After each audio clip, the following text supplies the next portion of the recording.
दिल्ली के बाबा हरिदास नगर police station की हद में एक गांव है मित्राओं। इस गांव में एक नौजवान जख्मी हालत में पड़ा हुआ मिलता है। नौजवान की हालत बहुत बुरी है और उसके शरीर से लगातार खून बह रहा है। लोगों ने जब यह मंजर देखा तो उन्होंने पुलिस को इत्तला दी। पुलिस की टीम जब मौके पर पहुंची तो उन्होंने देखा कि वाकई कंडीशन बहुत क्रिटिकल है, क्योंकि उस लड़के का चेहरा बुरी तरह से भारी चीज से कुचल दिया गया था और जिसमें और भी तमाम चोट के निशान मौजूद थे।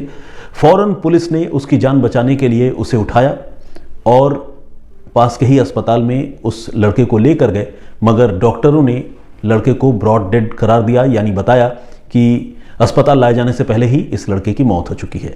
तो लड़के की उम्र तकरीबन 20 से 22 साल के बीच की थी और जिस तरह से उसकी हत्या की गई थी उसे देखकर साफ था कि कातिल जो है उसकी पहचान छुपाना चाहते थे, क्योंकि कातिलों ने भारी पत्थर या ऐसी ही कोई दूसरी चीज से उसके चेहरे पर वार किया था और उसके चेहरे को पूरी तरह से डिसफिगर कर दिया था, यानी बिल्कुल बिगाड़ कर रख दिया था। उसकी पहचान मुमकिन नहीं हो रही थी। इसी के साथ जब पुलिस मौके पर पहुंची तो पुलिस ने कुछ और चीजों पर भी गौर किया। पुलिस ने देखा कि मौका वारदात पर कुछ पत्थर, खून से सने हुए पत्थर तो पड़े ही हैं और वहां पर लोहे की रॉड पड़ी है, कांच की कुछ बोतलों के टुकड़े पड़े हुए हैं, यानी फूटे हुए बोतल, और साथ ही शराब पीने में इस्तेमाल होने वाले कुछ ग्लासेस और कुछ और खाने पीने की चीज़ें वहाँ मौका वारदात पर पड़ी हुई हैं। तो ये चीज़ भी देखकर पुलिस को एक बात क्लियर हो गई कि कत्ल से पहले यहाँ ज़रूर कातिलों के साथ इस लड़के की शराब पार्टी हुई होगी, जिसके बाद इस लड़के का कत्ल किया गया होगा। लेकिन ये लड़का कौन है उसकी पहचान पुलिस को नहीं पता थी, क्योंकि उसका चेहरा पूरी तरह से बिगाड़ दिया गया था, जैसा कि मैंने आपको पहले ही बताया। तो खैर, पुलिस ने इस मामले की जांच शुरू की और आसपास के इलाकों की सीसीटीवी फुटेज निकालने का फैसला किया। इसके बाद पुलिस जो है वो सीसीटीवी निकालती रही और पुलिस ये भी चेक कर रही थी कि इस एज ग्रुप के लड़के आसपास के किसी शराब के ठेके तक गए हैं या नहीं, क्योंकि वहां पर शराब पीने पिलाने का दौर चला था। सीन ऑफ क्राइम से ये बात तो क्लियर हो गई थी। तो पुलिस ने जहां पर ये हत्या हुई थी या जहां पर उस लड़के पर हमला हुआ था, उस जगह के आसपास की सीसीटीवी फुटेज के साथ साथ पुलिस ने वहां के जो नजदीकी शराब दुकान थे वहां के भी सीसीटीवी फुटेज पुलिस ने एग्जामिन करने की शुरुआत कर दी। और इस कोशिश में पुलिस को एक लड़कों का ग्रुप दिखाई दिया, जिसमें कम से कम 4 से 5 लड़के एक शराब के ठेके पर शराब खरीदते हुए नजर आ रहे थे। और साथ ही मौका वारदात के आसपास कुछ सीसीटीवी कैमरों में भी बाइक पर इसी तरह से 4-5 लड़कों का एक ग्रुप नजर आया था। तो कुल मिलाकर ये जो लड़कों का ग्रुप था, जो अलग अलग 2 जगहों पर दिख रहा था, ये अब शक के दायरे में था। और इन्हीं लड़कों के ग्रुप में शायद मरने वाला लड़का भी था, लेकिन उसकी पहचान बिल्कुल मुमकिन नहीं थी, क्योंकि चेहरा तो खराब था ही। अब पुलिस जो है उसने अपने मुखबिरों की मदद लेने का फैसला किया और टेक्निकल सर्विलांस जो पुलिस कर रही थी उसके साथ साथ पुलिस ने आसपास के इलाकों में पूछताछ शुरू की। और जब पूछताछ शुरू की पुलिस ने, तो उस लड़के की पहचान हो गई जिसकी हत्या मित्राओं गांव में हुई थी और जिसकी लाश उस गांव में पड़ी हुई मिली थी। इस लड़के का नाम बंटी बताया गया। बंटी की उम्र 23 साल की थी और वो दिल्ली के ही नजफगढ़ इलाके में गोपाल नगर नाम की एक कॉलोनी है, एक जगह है, वहां का रहने वाला था। बंटी की पहचान कंफर्म करने के लिए मुखबिरों ने तो खैर बता दी कि जो लाश मिली है वो बंटी की है, लेकिन बंटी की पहचान कंफर्म करने के लिए पुलिस ने थोड़ा और इस मामले को वेरीफाई करने का फैसला किया। पुलिस ने देखा कि बंटी की बांह पर एक टैटू बना हुआ है और बंटी का नाम जब पुलिस को पता चल गया तो पुलिस ने उसका लेखा जोखा अपने बही खातों में भी खंगाला और इत्तेफाक से पुलिस को अपने बही खातों में, जिसे डोजियर कहते हैं, उस डोजियर में पुलिस को बंटी का नाम भी नजर आ गया। ये बंटी दरअसल चोरी के छोटे मोटे मामलों में पहले भी गिरफ्तार हो चुका था और जब वो गिरफ्तार हुआ था तो उसका डोजियर पुलिस ने तैयार किया था, यानी उसका बही खाता पुलिस ने अपने पास रखा था और उस बही खाते में उसके बांह पर बने उस टैटू का भी जिक्र था, जो टैटू इस लाश के साथ पुलिस को मिली थी। कहने का मतलब ये कि इस टैटू ने ये प्रूव कर दिया कि वो डेड बॉडी बंटी की ही है जो वहां मौका वारदात से पड़ी हुई मिली थी। अब जब उसके नाम और घर के एड्रेस के बारे में जानकारी मिल गई तो पुलिस ने उसके घर वालों से भी क्रॉस चेक करने का फैसला किया कि कहीं ऐसा तो नहीं कि कोई और लड़का हो। तो खैर, जब घर वालों से पूछताछ हुई तो पता चला कि हाँ, बंटी भी जो है वो 1-2 दिन से ही, 3 और 4 तारीख के दरमियान से ही वो अपने घर से गायब भी है। तो ये सारी चीजें अपने आप में ये प्रूव करने के लिए काफी थी कि जो लड़का कत्ल का शिकार बना था, कातिलों का शिकार बना था, वो लड़का बंटी था। अब पुलिस ने जो उसके साथ वाले लड़के हैं उनके बारे में पता करने का फैसला किया। पुलिस उनके मोबाइल फ़ोन नंबर का पता करके उन्हें ढूंढने की कोशिश कर रही थी, लेकिन उन लड़कों के बारे में न तो पता चल पा रहा था, न उनके मोबाइल फ़ोन नंबर के बारे में पता चल पा रहा था। लेकिन बड़ी मशक्क़त के बाद फाइनली पुलिस को अपने कुछ मुखबिरों से ही उन लड़कों की जानकारी मिली और उन लड़कों की पहचान भी साफ हुई। वो पहचान मैं आपको बताता हूँ। एक लड़के का नाम है हिमांशु डागर, दूसरा धीरज तूर, तीसरा अंशुल अंतिल और चौथा है साहिल। ये 4 लड़के उस रोज बंटी के साथ थे, ये जानकारी मुखबिरों ने दी। अब पुलिस ने इस इंफॉर्मेशन को क्रॉस चेक करने के लिए इन लड़कों के मोबाइल नंबरों का पता किया और पुलिस ने जब मोबाइल नंबरों का पता किया तो पुलिस को यह देखकर बड़ी हैरानी हुई कि ये सभी के सभी लड़कों के मोबाइल फोन जो है वो स्विच ऑफ थे और सभी के सभी लड़कों का मोबाइल फोन यूं रहस्यमयी तरीके से 3 और 4 फरवरी के दरमियान स्विच ऑफ हो जाना, यह अपने आप में यह इंडिकेट कर रहा था कि दाल में कुछ काला जरूर है। लेकिन मोबाइल नंबरों का स्विच ऑफ होना इनके उस जगह पर मौजूद होने के एविडेंस को खराब कर रहा था। कहने का मतलब ये कि जब मोबाइल फोन स्विच ऑफ थे तो ये वहां पर थे या नहीं, ये बात कम से कम मोबाइल नंबरों के जरिए पता चलना मुश्किल था या नामुमकिन था। लेकिन सीसीटीवी फुटेज जो उस शराब के ठेके से बरामद हुए थे और जो मौका वारदात के आसपास के थे, उसमें ये चारों लड़के बंटी के साथ दिख रहे थे। ये कंफर्मेशन जो है वो मुखबिरों ने पुलिस को दी थी। तो इस तरह से पुलिस को जो मकतूल है, मरने वाला लड़का है, उसकी पहचान भी पता चल गई और जिन 4 लड़कों पर उस लड़के के कत्ल का शक है उनकी भी पहचान पुलिस को पता चल गई। लेकिन उनका लोकेशन पुलिस ट्रेस नहीं कर पा रही थी क्योंकि मोबाइल फोन सभी के ऑफ थे।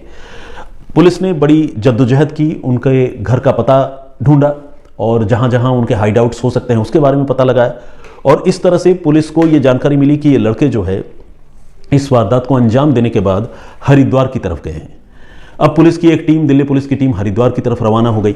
हरिद्वार का चप्पा चप्पा जो संभावित ठिकाने हो सकते थे उन जगहों पर पुलिस ने छापेमारी की, मगर ये लड़के वहां से निकल चुके थे, गायब हो चुके थे। तो पुलिस जो है हरिद्वार से भी एक तरह से खाली हाथ लौट आई। इस बीच पुलिस को जानकारी मिली कि ये सारे लड़के जो है वो हापुड़ और आसपास के इलाकों में मौजूद हैं और जब पुलिस को जानकारी मिली तो पुलिस ने एक एक कर इन लड़कों के ठिकानों पर दबिश दी और चारों लड़के हिमांशु, धीरज, अंशुल और साहिल, इन चारों को एक एक कर पुलिस ने गिरफ्तार कर लिया। गिरफ्तार करने के बाद अब पुलिस जो है कत्ल की वजह और इसके पीछे की कहानी समझना चाहती थी। तो जब इनसे पूछताछ हुई तो इन्होंने जो कहानी बताई वो कहानी हैरान करती है। अब वो कहानी मैं आपको बताऊंगा। असल में हिमांशु डागर नाम का ये जो लड़का था, इस लड़के के साथ बंटी की पुरानी मुलाकात थी और हिमांशु के जो दूसरे दोस्त थे इस कत्ल में शामिल, धीरज, अंशुल और साहिल, ये भी बंटी को जानते थे। तो कुल मिलाकर इनकी कॉमन फ्रेंडशिप थी। लेकिन बंटी हिमांशु की बहन के बड़ा करीब था और उसके साथ, हिमांशु की बहन के साथ बंटी की या तो आप दोस्ती कह लें या अफेयर कह लें, इस तरह की चीज़ थी। और ये बात जब हिमांशु को पता चली तो हिमांशु बंटी से खार खाने लगा, चिढ़ने लगा और वो हर हाल में बंटी को अपनी बहन के रास्ते से, उसके बहन की जिंदगी से हटाना चाहता था। वो इस रिलेशनशिप को बर्दाश्त नहीं कर पा रहा था। इसके बाद उसने बंटी के कत्ल की साजिश रची। हिमांशु के मामा जो हैं वो सोनीपत हरियाणा में रहते हैं और उनके गांव का नाम है दीपालपुर। मामा के घर हिमांशु का आना जाना होता रहता है। इसी दीपालपुर गांव में और उसके आसपास के ही वो बाकी 3 लड़के हैं जो हिमांशु के साथ इस कत्ल में शामिल थे, धीरज, अंशुल और साहिल। इन तीनों लड़कों के साथ मिलकर हिमांशु ने सोनीपत हरियाणा में ही बैठकर बंटी के कत्ल की पूरी साजिश रची थी। और न सिर्फ साजिश रची थी बल्कि पुलिस को गुमराह करने के लिए उन्होंने हर इंतजाम किए थे, हर जतन किए थे।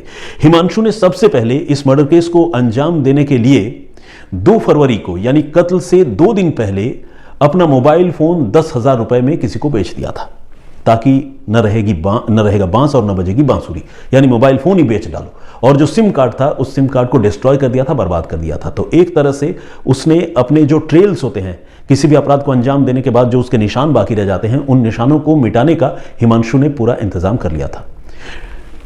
इसके बाद हिमांशु अपने उन 3 दोस्तों के साथ सोनीपत से दिल्ली पहुंचा, दिल्ली के नजफगढ़ इलाके में।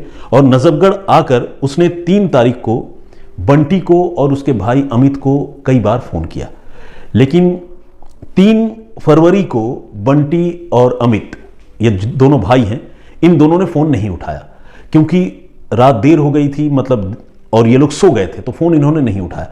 अगले दिन 4 तारीख को हिमांशु ने अपने दोस्तों के साथ मिलकर फिर से इन लड़कों को ट्रैक करने की कोशिश की, उनको फोन किया और 4 तारीख को इन लड़कों ने यानी बंटी ने फोन उठा लिया। हिमांशु चूंकि बंटी को पहले से जानता था तो हिमांशु ने बंटी को यह ऑफर दिया कि आओ हम शराब पार्टी करेंगे, ड्रिंक्स लेंगे, और ये इस ऑफर के लिए बंटी राजी हो गया। उसे अपने आने वाले वक्त की खबर नहीं थी कि उसके साथ क्या होने वाला है। उधर हिमांशु तो अपना मोबाइल फोन बेच ही चुका था। बाकी उसके जो दोस्त थे उन 2 दोस्तों ने नजफगढ़ में ही बालाजी टेलीकॉम नाम की एक दुकान है, वहां पर अपने मोबाइल फोन 12,000 रुपए में बेचे और ठीक हिमांशु की तरह उन्होंने भी अपना सिम कार्ड वहीं तोड़कर फेंक दिया, डिस्ट्रॉय कर दिया।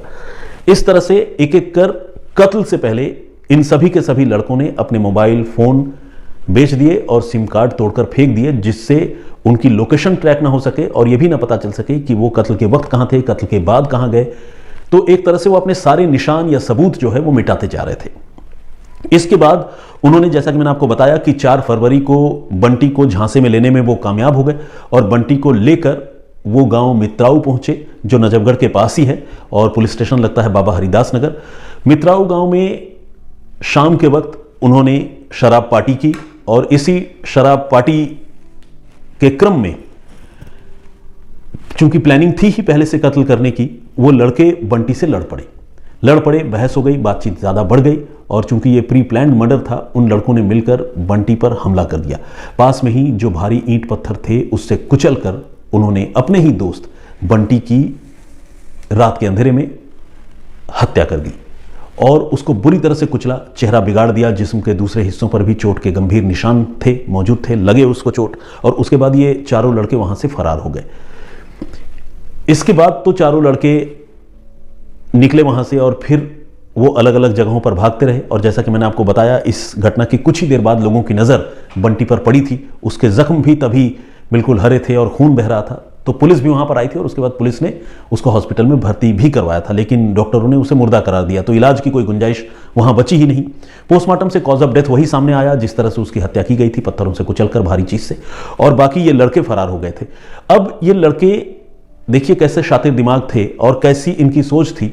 इन्होंने हत्या तो की ही, हत्या करने से पहले सबूत भी मिटाए, मोबाइल फोन बेचकर और सिम कार्ड तोड़कर। हत्या करने के बाद उनको लगा कि कहीं ऐसा ना हो कि ऊपर वाले के बही खाते में हमारे हिस्से में पाप चढ़ जाए, तो उस पाप से मुक्ति पाने के लिए ये सीधे गए हरिद्वार और सभी लड़कों ने हरिद्वार में जाकर गंगा नहाया अपने पाप धोने के लिए। उनके मन में यह ख्याल था कि हत्या तो कर दी, अब अगर इस पाप के झमेले से बाहर निकलना है तो गंगा में स्नान करके अपने सारे पाप धोकर पवित्र जीवन आने वाले दिनों में हम जिएंगे। और फिर हरिद्वार से वो लोग रवाना हुए और रवाना होकर वो हापुड़ होते हुए दिल्ली आ रहे थे। लेकिन इससे पहले कि वो दिल्ली पहुंचते, जैसा कि मैंने आपको बताया कि पुलिस की टीम लगातार उनके बारे में जानकारी जुटा रही थी। टेक्निकल सर्विलांस सीसीटीवी के जरिए तो हो चुका था, मोबाइल फोन के जरिए टेक्निकल सर्विलांस होना मुश्किल हो रहा था, लेकिन जो मुखबिर थे उन्होंने पुलिस को इन लड़कों के बारे में बिल्कुल सटीक जानकारी दी और बहुत मुमकिन है कि शायद मुखबिरों ने इन लड़कों के पास अगर कोई दूसरा मोबाइल फोन हो जो उन्होंने इस हत्याकांड को अंजाम देने के बाद लिया हो, शायद उसके बारे में भी मुखबिरों ने पुलिस को जानकारी दी थी। तभी पुलिस जो है इन लड़कों के लोकेशन को बिल्कुल पिन पॉइंट तरीके से ट्रैक कर पाई और फाइनली दिल्ली पुलिस की क्राइम ब्रांच ने, बाबा हरिदास नगर की पुलिस तो थी ही, दिल्ली पुलिस की क्राइम ब्रांच ने इन चारों लड़कों को गिरफ्तार कर इस खौफनाक ब्लाइंड मर्डर केस को सुलझा लिया।